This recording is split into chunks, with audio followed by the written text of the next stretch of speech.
let us learn about some common concepts. Talk about international trade, that is trade among the countries in the world. That some groups of countries named as trade blocs, free trade area, customs union, common market and economic union. So let us see one by one. First one, trade blocs. What is trade blocs?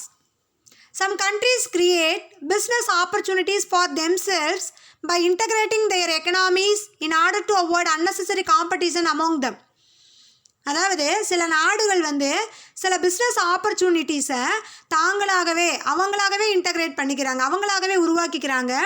அவங்களுடைய economics, அவங்களுடைய import and exports யார் கூட மட்டும்தான் இருக்கணும். அப்போ அதனால் தேவையில்லாத காம்படிஷன்ஸை அவங்க அவாய்ட் பண்ணுறதுக்காக சில குரூப் ஆஃப் கண்ட்ரீஸ் சேர்ந்துக்கிட்டு அவங்களுக்குள்ளேயே இம்போர்ட் அண்ட் எக்ஸ்போர்ட்ஸை பண்ணிக்கிறாங்க. அந்த குரூப் ஆஃப் கண்ட்ரீஸ் யாருன்றதை அவங்களே தீர்மானிச்சுக்கிறாங்க. ஸோ அந்த குரூப் ஆஃப் கண்ட்ரீஸை தான் நம்ம என்ன சொல்கிறோம் அப்படின்னா ட்ரேடு பிளாக்ஸ் அப்படின்னு சொல்கிறோம். இந்த trade blocks cover different kinds of arrangements between or among the countries for mutual benefit. ஒரு நாடால் இன்னொரு நாடுக்கு பெனிஃபிட். ஒரு நாடில் இம்போர்ட் சில குட்ஸை இன்னொரு நாட்டிலேருந்து இம்போர்ட் பண்ணும்போது அந்த நாடுகள் 2 நாடுகளுக்குமே பெனிஃபிட். ஒரு நாடோட எக்கனாமிக் டெவலப்மெண்ட் அதிகமாகும், இன்னொரு நாடோட எக்கனாமிக் டெவலப்மெண்ட்டும் அதிகமாகும். So mutual benefit among the countries achieved through these trade blocs. So trade blocs cover different kinds of arrangements between or among the countries for mutual benefit. So economic integration takes the form of free trade area, custom union, common market and economic union. இந்த trade பிளாக்ஸை தான் என்ன மாதிரி நம்ம சொல்கிறோம் அப்படின்னா அதுக்கு பேர் கொடுக்குறோம் அப்படின்னா free trade area, customs union, common market and economic union. அப்போ இந்த நேமில் இருக்கக்கூடிய அதில் சில கண்ட்ரீஸ் மட்டும்தான் தங்களுக்குள்ளே இதை இன்டகிரேட் பண்ணியிருக்காங்க. ஸோ அவங்களுக்குள்ள மியூச்சுவல் பெனிஃபிட்காக ஒரு கண்ட்ரி இன்னொரு கண்ட்ரியோட இம்போர்ட் அண்ட் எக்ஸ்போர்ட் ரிலேஷன்ஷிப் வச்சுக்கிறதுக்காக சில அரேஞ்ச்மெண்ட்ஸை அவங்க பண்ணிக்கிறாங்க. இதுக்கு பேர் தான் ட்ரேடு பிளாக்ஸ். ஸோ அதை பற்றி தான் நம்ம பார்க்க போகிறோம். ஃப்ரீ ட்ரேட் ஏரியா, அதாவது ஃப்ரீ ட்ரேட் ஏரியா இல்லை, free trade area. Free trade area is the region. அது ஒரு பகுதி, அதாவது உலக நாடுகளோட ஒரு சில கண்ட்ரீஸை மட்டும் அடக்கின ஒரு region. encompassing a trade bloc whose member countries have signed a free trade agreement. இந்த ஃப்ரீ ட்ரேட் ஏரியாக்குள்ளே எந்தெந்த கண்ட்ரீஸ்லாம் இருக்குதோ அந்த ட்ரேடு பிளாக்ஸில் எந்தெந்த கண்ட்ரீஸ்லாம் இருக்கோ அவங்க அவங்களுக்குள்ள ஒரு ஃப்ரீ ட்ரேட் அக்ரிமெண்ட் FTA அப்படின்ற ஒன்று போட்டுக்கிறாங்க. அப்போ அந்த ஃப்ரீ ட்ரேடு அக்ரிமெண்ட் போட்டதுனால அந்த கண்ட்ரீஸ் எல்லாமே அவங்களுக்குள்ள மியூச்சுவல் பெனிஃபிட்டுக்காக ஒரு கண்ட்ரி இன்னொரு கண்ட்ரியோட ட்ரேடு ரிலேஷன்ஷிப்பை வச்சுக்கலாம், இம்போர்ட் பண்ணிக்கலாம், எக்ஸ்போர்ட் பண்ணிக்கலாம். அது குட்ஸாக இருக்கலாம், சர்வீசஸாக இருக்கலாம், டெக்னிக்கல் அசிஸ்டன்ஸாக இருக்கலாம், இன்வெஸ்ட்மெண்ட்டாக இருக்கலாம், எது வேணாலும் இருக்கலாம். ஸோ இதை எக்ஸ்சேஞ்ச் பண்ணுறதுக்காக அவங்களுக்குள்ள அக்ரிமெண்ட் போட்டுக்கிறாங்க. Such agreements involves cooperation between at least 2 countries to reduce trade barriers. Example, SAFTA, EFTA, South Asian Federation Trade Agreements, East Europe Federation Trade Agreements. So இவங்களுக்குள்ள சில அதாவது ட்ரேடு பரியர்ஸை ரெடியூஸ் பண்ணுறதுக்காக இந்த அக்ரிமெண்ட்ஸை போட்டுக்கிறாங்க. இந்த அக்ரிமெண்ட்ஸை எந்த கண்ட்ரீஸ்லாம் போட்டுக்கிடுதோ அவங்களுக்கு பேர் தான் ஃப்ரீ ட்ரேட் ஏரியா. நெக்ஸ்ட்டு நம்ம பார்க்க போகிறது custom union. A custom union is defined as a type of trade block. இதுவும் ஒரு டைப் ஆஃப் ட்ரேட் பிளாக் தான். இதில் இருக்கக்கூடிய கண்ட்ரீஸ், ஃப்ரீ ட்ரேட் ஏரியாஸில் இருக்கக்கூடிய countries, no tariff among the members.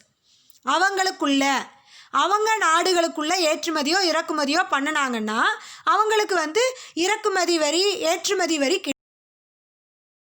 Zero tariff among த மெம்பர்ஸ்ன்னு சொல்கிறாங்க.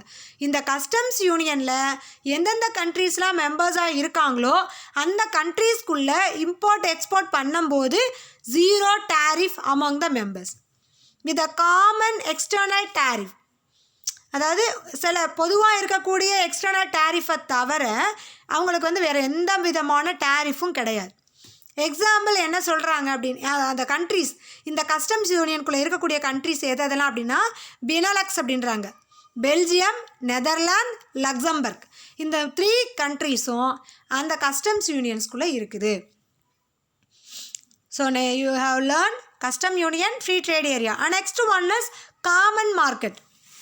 What is common market? Common market is established through trade pacts.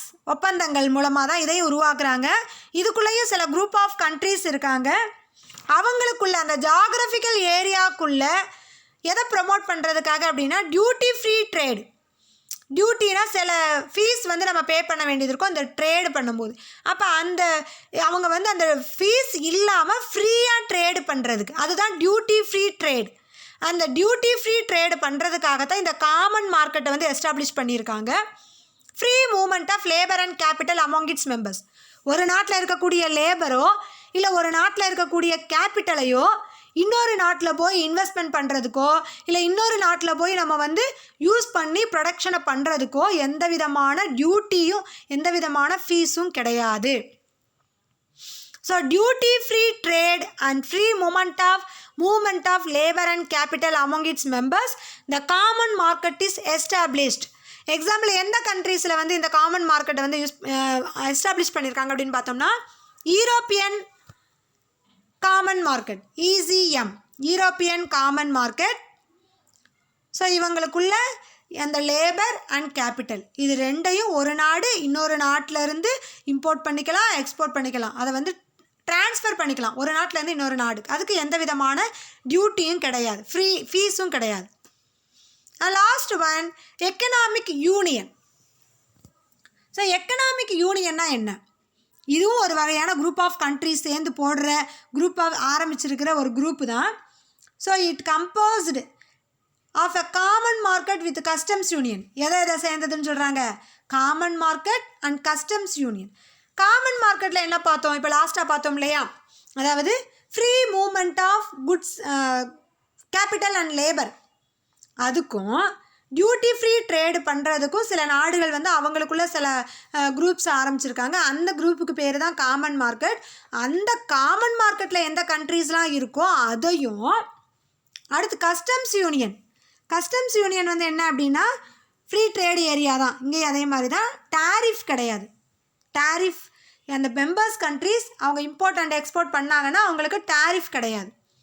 So அந்த economic யூனியன்கிறது எதை கம்போஸ் பண்ணியிருக்கு அப்படின்னா காமன் மார்க்கெட்டில் இருக்க கண்ட்ரீஸையும் கஸ்டம்ஸ் யூனியன்ஸில் இருக்கக்கூடிய கண்ட்ரீஸையும் ரெண்டையும் சேர்த்து இருக்கு கம்போஸ் பண்ணதான் இந்த எக்கனாமிக் யூனியன். இந்த economic union, the participant of countries have both common policies on product regulation, freedom of movement of goods and services, movement of goods and services and the factors of production and a common external trade policy. அவங்களுக்குன்னு இந்த European, அதாவது இந்த economic யூனியனுக்குள்ளே இருக்கக்கூடிய கண்ட்ரீஸ்க்கு common external trade policies இருக்குது. அதாவது உலக நாடுகள் எல்லாருமே ஃபாலோ பண்ண வேண்டிய சில common rules and regulations, trade policies, WTO அதாவது எஸ்டாப்ளிஷ் பண்ண சில ரூல்ஸ் அண்ட் ரெகுலேஷன்ஸ் இருக்குது. இருந்தாலும் அது அவங்க freedom of movement of goods, ஒரு நாடு இன்னொரு நாட்டில் குட்ஸையோ சர்வீசஸையோ ஃபேக்டர்ஸ் ஆஃப் ப்ரொடக்ஷனையோ ஒரு நாட்டிலேருந்து இன்னொரு நாட்டுக்கு ட்ரான்ஸ்ஃபர் பண்ணுறதுக்கு இந்த எக்கனாமிக் யூனியன் வந்து ஈஸியாக ஹெல்ப் பண்ணுது. ஸோ இந்த எக்கனாமிக் யூனியன், யூரோப்பியன் எக்கனாமிக் யூனியனை தான் இதுக்கு வந்து நம்ம எக்ஸாம்பிளாக சொல்ல முடியும். அந்த யூரோப்பியன் கண்ட்ரீஸ் அவங்களுக்குள்ள குட்ஸ், சர்வீஸ், ஃபேக்டர்ஸ் ஆஃப் ப்ரொடக்ஷனை ஒரு நாட்டில் இருந்து இன்னொரு நாட்டுக்கு ஃப்ரீடமாக மூவ்மெண்ட் பண்ண வைக்கிறதுக்கு தேவையான ரூல்ஸ் அண்ட் ரெகுலேஷன்ஸை ஃப்ரேம் பண்ண வேண்டியது தான் இந்த எக்கனாமிக் யூனியனுடைய முக்கியமான வேலை. So economic union comprises of the member countries who composed in the common market and custom union. Custom யூனியன்ஸ்குள்ளேயும் காமன் மார்க்கெட்டில் இருக்கக்கூடிய மெம்பர்ஸ் தான் இங்கேயும் மெம்பர்ஸாக இருக்காங்க. So these are the trade blocks in the international trade among the countries.